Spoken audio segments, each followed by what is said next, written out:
Hey folks, it's Jen, your Adult and Teen Services Coordinator here at MPL.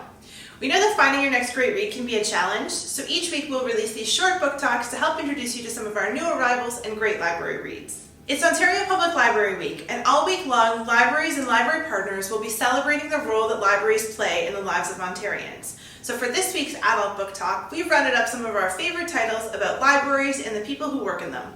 First up is The Library Book by Susan Orlean. The Library Book begins as an investigation into the 1986 fire at the Los Angeles Public Library that consumed 400,000 books and damaged 700,000 more. Many years later, the mystery still remains. Did someone purposely set fire to the library? If so, who? Not only is this book an investigation of that fire, but it's a look into the broader story of libraries and librarians. With her signature wit, insight, compassion, and deep research, Susan Orlean reveals how these beloved institutions are about more than just books, how they're an essential part of the heart, mind, and soul of a community.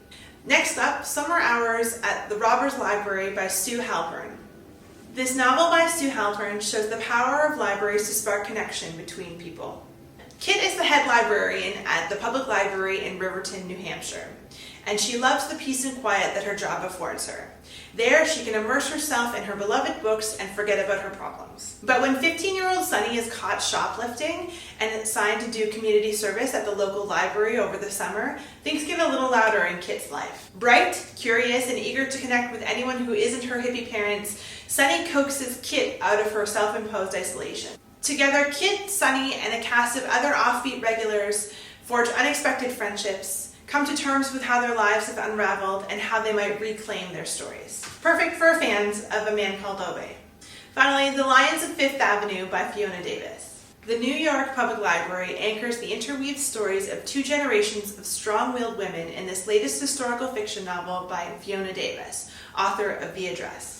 It's 1913, and Laura's husband is a superintendent at the New York Public Library, and together with their family, they live in an apartment within the grand building. Recently accepted to the Columbia Journalism School, Laura begins to question her traditional role as wife and mother. But when books start to go missing back at the library, threatening the home and institution she loves, Laura is forced to confront her shifting priorities and just might lose everything in the process. 80 years later, Laura's granddaughter Sadie has landed her perfect job as the curator at the New York Public Library. But the job quickly becomes a nightmare when rare manuscripts, notes, and more begin disappearing from the library's famous Berg collection.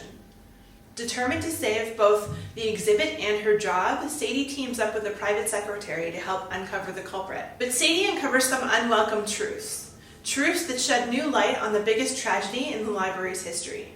We are celebrating Ontario Public Library Week with Food for Fines. From October the 19th to the 23rd, bring in a non-perishable food item to receive $1 of fine forgiveness for a value of up to $10. The library is now open to the public with modified hours and services. Visit our website for a full list of details, including our health and safety protocols.